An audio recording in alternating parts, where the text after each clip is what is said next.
دي الكريستالة بيك، أو زي ما كلنا عارفينه القلم بيك. وقلم بيك يعتبر أكتر منتج ناجح في التاريخ كله. بغض النظر أنت فين على كوكب الأرض، أكيد شفت القلم ده في بيت، في مكتب، في مدرسة، أو في أي مكان يخطر على بالك. التصميم الأيقوني البسيط للقلم ده وصل تقريبا لكل ركن في العالم، وأكيد وفي لحظة من حياتك مفيش شك إنك استخدمته ولو حتى مرة. من ساعة ما نزل القلم ده سنة 1950 اتباع منه أكتر من 120 مليار قطعة حوالين العالم، وده رقم بيتفوق حتى على المنتجات الأكثر مبيعا في التاريخ. التصميم بتاع القلم ده ما اتغيرش تقريبا من أكتر من 70 سنة، ولسه لحد النهاردة بيكسر الدنيا. كل يوم بيتباع منه 14 مليون قلم، وده مش رقم صغير خالص. التأثير اللي عمله القلم ده في العالم كان ضخم جدا، خلى أسعار الأقلام التانية قلت، ومعدلات القراية والكتابة بقت أسهل وأعلى. بس السؤال المهم هنا، إيه اللي خلى القلم ده يوصل للنجاح ده كله ويخلي قلم بيك علامة مشهورة في العالم كله؟ أهلا بيك في قناة هاني ماني، ولو أنت جديد في القناة فإحنا هنا بنقدم قصص حقيقية عن الشركات وعالم البيزنس. زمان الأقلام كانت غالية جدا وصعب تشتغل بيها، كمان القلم التقليدي كان مرهق جدا، كل شوية كان لازم تحطه في الحبر عشان بعدها تكتب بيه، والموضوع ساعتها كان صعب جدا. عشان كده زمان كانوا بيشوفوا إن الكتابة نوع من أنواع الفن أكتر من إن هي مهارة يومية، وكانت محصورة على فئة قليلة من الناس. بعد كده بدأوا يخترعوا أقلام جديدة، أولها كان قلم حبر، بس كان مختلف شوية. قلم جواه خزان بيخزن الحبر، وراس معدنية كانت بتوزعه لما تيجي تكتب. وعلى قد ما التحسين ده كان مهم جدا، كان القلم نفسه خشن وصعب تتحكم في تدفق الحبر منه، ومع كل ده كان كمان سعره غالي جدا. تخيل كده، كان ثمن القلم ده وقتها بيساوي 150 دولار من سعر النهارده، وساعتها كمان كان اللي بيقدر يكتب ويقرا مش كتير، حوالي 20% من سكان العالم، وده معناه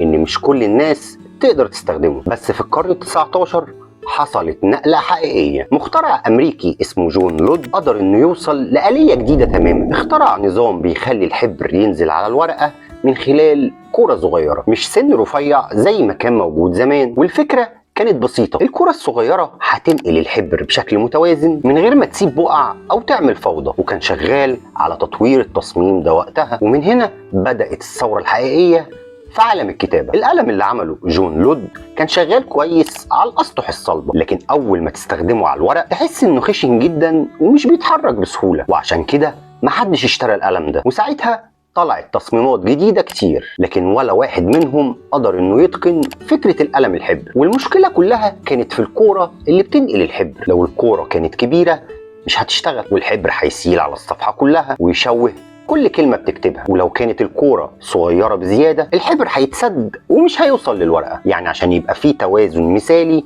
فالموضوع كان صعب جدا. الكورة الصغيرة دي كانت محتاجة دقة شديدة جدا في التصنيع، وطبعا التكنولوجيا وقتها ما كانتش زي دلوقتي. لكن في يوم ظهر شخص غير كل ده، شخص اسمه لاسلو بيرو. الراجل ده فهم ان المشكلة مش بس في القلم، لكن كمان في نوع الحبر. الحبر اللي كانوا بيستخدموه وقتها كان خفيف قوي، حبر مائي بيمشي ببطء، وكمان بيتسرب بين الياف الورقه، وكان بيحتاج للجاذبيه عشان ينزل من القلم. يعني لو القلم مال مش بالزاويه الصح الحبر ما بينزلش، او انه يطلع بطريقه عشوائيه. لاسلو قال ليه ما نجربش نوع جديد من الحبر، وبدا انه يجرب حبر زيتي. الحبر ده كان اتقل شويه وبيجف بسرعه وبيثبت فوق الورقه بدل ما يتسرب من خلالها. وهنا المفاجاه، الحبر بدأ يشتغل بشكل ممتاز، وكانت الفكرة عبقرية لأن الزيت خلى الكورة اللي في القلم تسحب الحبر بطريقة فيزيائية غريبة. ومن اللحظة دي بدأت ثورة الأقلام الجافة، والقوة اللي كانت ورا النجاح ده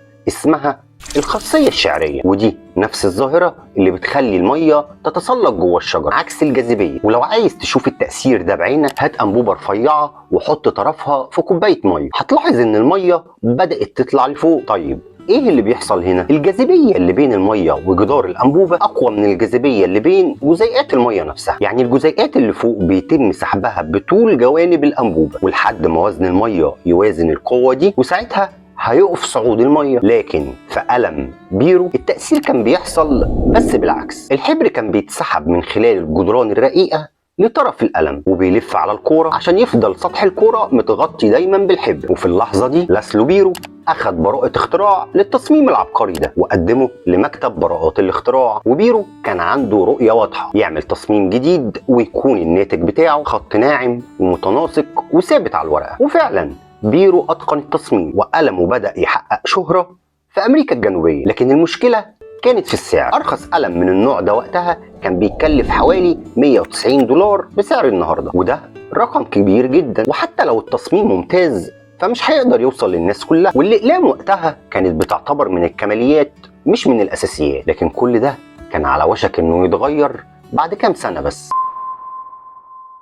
في الوقت ده دخلت شركة فرنسية على الخط اللي كان وراها راجل اسمه مارسيل بيش. ومارسيل اكتشف قلم بيرو وساعتها شاف فيه فرصة عمره، ومن غير ما يتردد اشترى براءة الاختراع ودفع فيها وقتها ما يعادل 2 مليون دولار. وبعدها بدأ يشتغل على نسخة جديدة عشان تكون أبسط وأرخص وأكتر كفاءة. كان عايز يعمل قلم ينتجوه بكميات كبيرة وسعره يكون في متناول الكل. وهنا جات له فكرة من مكان مش متوقع، صناعة الساعات السويسرية. مارسيل استخدم آلات سويسرية دقيقة جدا وطورها مخصوص عشان ينتج كور صغيرة مصنوعة من الفولاذ المقاوم للصدى. الكرات دي كانت أصغر من الجزء من المليمتر. وطبعا بدل ما يستخدم المعدن الغالي في باقي أجزاء القلم اشترى آلات حديثة بتشكل البلاستيك. والتكنولوجيا دي وقتها كانت جديدة ولسه طالعة. الآلات كانت قادرة إن هي تشكل البلاستيك بسرعة وبسهولة، والنقطة دي بالذات عملت ثورة حقيقية في خط الانتاج. وكانت النتيجة النهائية التصميم اللي عملوه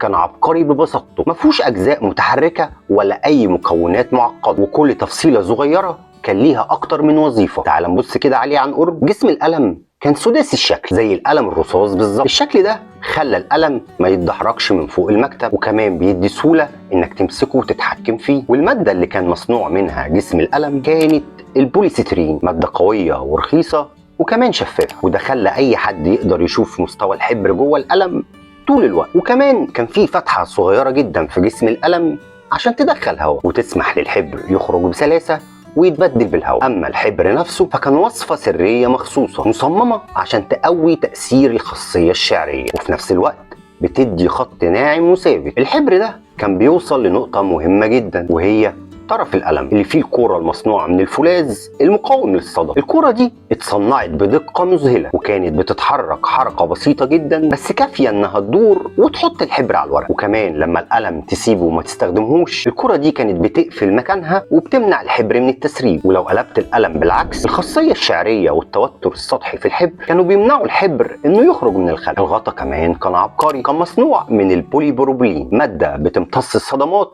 وبتحمي القلم من التشقق. يعني باختصار التصميم كان بسيط جدا لكن حل المشاكل اللي كانت في اي قلم قبله. وسعره سنة 1950 كان بيتباع بحوالي 2 دولار بس. مش بس نجح، ده كانت ضربة ساحقة. في اول سنة بس في فرنسا القلم ده كان بيتباع منه حوالي 10,000 نسخة يوميا، وتوسع بسرعة في قارات العالم. وحلول سنة 1953 كان بيتباع حوالي 40 مليون قلم سنويا. والقلم ده سيطر على العالم كله، اللي عايز يكتب واللي عايز يرسم واللي بيتعلم بقى يقدر يعمل ده بسهولة. وعلى مدار 50 سنة تم بيع أكتر من 100 مليار قلم من النوع ده، ومعدلات القراءة والكتابة ارتفعت من 35% تقريبا لحد ما وصلت قريب من 90%. والغريب إن تصميمه تقريبا لسه زي ما هو من يوم ما اتعمل، ودلوقتي مستحيل تدخل اي مكتب من غير ما تلاقي القلم ده موجود. ولو عايز تشوف قصة تانية عن ريادة الاعمال ممكن تشوف فيديو نايكي او تشترك في القناة